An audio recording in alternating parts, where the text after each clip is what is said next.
రోజు రోజుకు పశ్చిమాసియాలో యుద్ధ వాతావరణం పెరుగుతోందే కానీ ఏ మాత్రం తగ్గడం లేదు.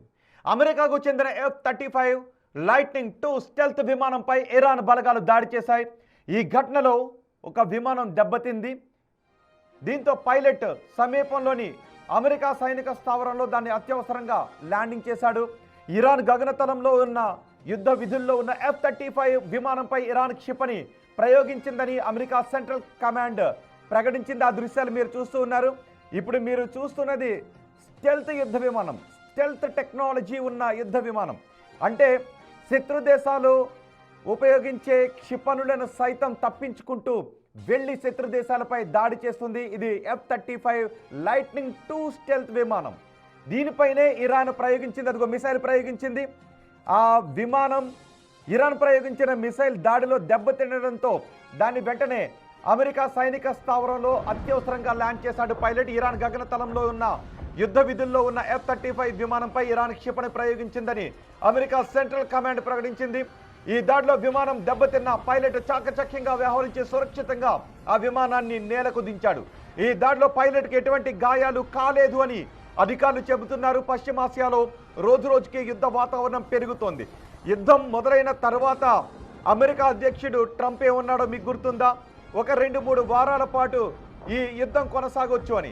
కానీ చూస్తూ ఉంటే 2-3 వారాల కాదు, ఇంకా ఎక్కువ సమయమే పట్టే అవకాశం. 3వ వారంలోకి ప్రవేశించాం, కానీ యుద్ధ తీవ్రత పెరుగుతోంది. ఇరాన్ ఎక్కడా లొంగడం లేదు.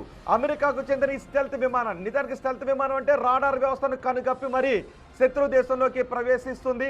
ఆ విమానం చూడండి ఒకసారి, అదిగో యుద్ధ విమానం, అది స్టెల్త్ 2 యుద్ధ విమానం. అది ఆ విమానంపైకి ఇరాన్ ప్రయోగించిన మిసైల్స్ వెళ్ళి దాడి చేయడంతో దాన్ని వెంటనే అమెరికా ఎయిర్ బేస్లో పైలట్ ల్యాండ్ చేశాడు. చూడండి ఒకసారి, తరుముకుంటూ వెళ్తోంది.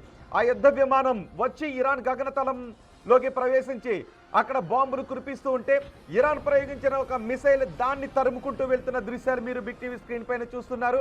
ఇది అత్యాధునిక స్టెల్త్ విమానం, స్టెల్త్ 2 టెక్నాలజీ ఉన్న విమానం. దాన్ని ఇరాన్ మిసైల్ తరుముకుంటూ వెళ్తున్న దృశ్యాలు చూడండి. ఆ వెళ్ళిన మిసైల్ ఆ విమానాన్ని హిట్ చేయడంతో అత్యవసరంగా పైలట్ అరబ్ కంట్రీస్లో ఉన్న అమెరికా ఎయిర్ బేస్లో దాన్ని ల్యాండ్ చేశాడు. మరోవైపు ఇరాన్ రెవల్యూషనరీ గార్డ్స్ ఈ దాడిని ధృవీకరించే కూడా తమ వైమానిక రక్షణ వ్యవస్థ అమెరికా విమానాన్ని గుర్తించి దాడి చేసిందని ప్రకటించింది. దీనికి సంబంధించి ఒక ఇన్ఫ్రారెడ్ వీడియోను కూడా రిలీజ్ చేశారు. ఆ ఇన్ఫ్రారెడ్ వీడియోని మీరు రెండో బాక్స్లో చూస్తున్నారు. F-35 అనేది రాడార్లకు చిక్కన అత్యంత ఖరీదైన యుద్ధ విమానం. ఫిబ్రవరి 28న యుద్ధం ప్రారంభమైనప్పటి నుంచి ఇరాన్ 5th జనరేషన్ అమెరికా యుద్ధ విమానాన్ని ధ్వంసం చేయడం ఇదే మొదటిసారి. రాడార్లను తప్పించుకునే ఈ విమానాన్ని ఇరాన్ ఎలా గుర్తించింది అనేది ఇప్పుడు చర్చనీయాంశంగా మారింది. ఇరాన్ తన వద్ద ఉన్న అత్యాధునిక ఇన్ఫ్రారెడ్ సెన్సార్లను ఉపయోగించి ఉండొచ్చు అని రక్షణ రంగ నిపుణులు భావిస్తున్నారు.